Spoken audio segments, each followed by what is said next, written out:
여러분들 안녕하십니까. 교통사고 전문 포유법률사무소의 김경남 변호사입니다. 자, 오늘도 양질의 정보 드리기 위해서 제가 많은 시간 투자해가지고 이렇게 준비를 했습니다. 여러분들 영상 시작하기 전에 구독과 좋아요 한 번씩만 부탁드립니다. 자, 금일은 경미한 교통사고 충돌사고에서 그 피해자분이 우측 팔과 다리 부분에 CRPS, 즉 복합부위 통증 증후군이 발생해가지고 소송을 진행해가지고 결국 원금이 2억 4,500만원 정도 인정됐고요. 그리고 지연이자까지 합치면은 총 4억 1,000만원 정도가 인정된 이런 사례 제가 소개해 드리려고 합니다.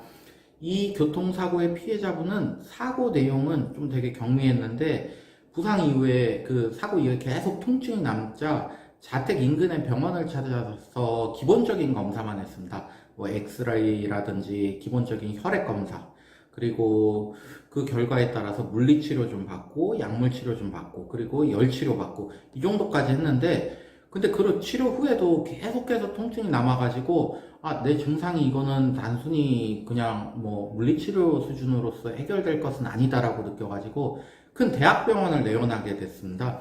근데 대학병원에서는 이런저런 검사를 해본 다음에 이거는 CRPS 1형이다 라고 판단을 해가지고 마취통증의학과에 협진 요청을 해가지고 이분 같은 경우에는 약물 치료도 받고 뭐 성상신경절 차단술, 그리고 케타민 주사, 그리고 뭐 경막의 신경 차단술, 그리고 견인치료, 뭐 분무치료, 이런 전기자극술, 이렇게 CRPS의 일반적인 치료들을 쭉 받았어요.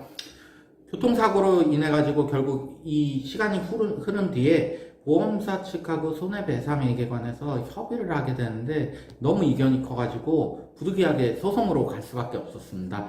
그래서 변호사분 선임했는데 말씀드린 대로 지연이자까지 총 4억 1,000만원 배상을 받았고, 그 하나하나의 항목에 관해서 살펴보면 다음과 같습니다. 네. 이 소송에 있어서 가장 핵심적인 쟁점은 그 복합부위 통증 증후군, 즉 CRPS로 인한 노동능력 상실률이 어느 정도 될 것이냐 하고, 향후 치료비 항목들을 지금 과거에 받았던 내역들을 향후로도 하나도 빠짐없이 인정받는 것, 그 두 가지에 초점이 맞춰졌습니다. 우선 법원에서는 AMA 6판, 통상 CRPS에서는 AMA 6판 적용되죠. 6판에 의해서 산정했을 때 이 CRPS로만 인한 노동능력 상실률은 한 29%다 라고 봤고요.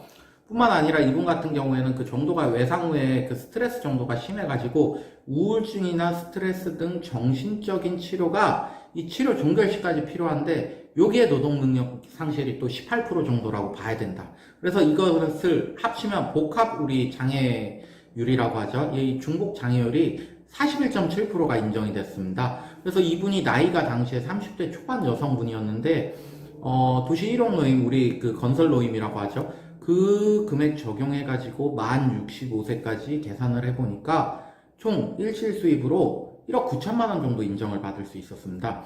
그리고 두 번째로, 여기 또 향후 치료비가 아주 주요한 쟁점이었는데, 여러분들 보존적 치료 있죠. 뭐 약물 치료 받고, 도수 치료도 받고, 뭐 견인 치료도 받고, 케타민 주사도 맞고, 그리고 신경술도 받고 해야 되잖아요. 그 보존적 치료 비용으로 5,100만원 정도가 인정됐고요.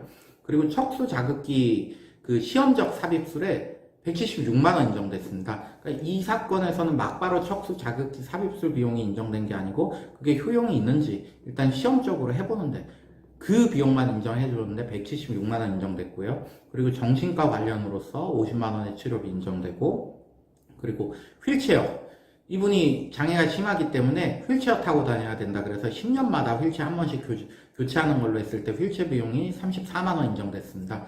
그래가지고 이 금액 합치니까 5,300만원 정도 인정됐고요. 자, 이 판결에서 굉장히 특이한 게 하나 있습니다. 여러분들 복합부위 통증 증후군 사건에서 통상 개요인 인정되는 경우 굉장히 드뭅니다.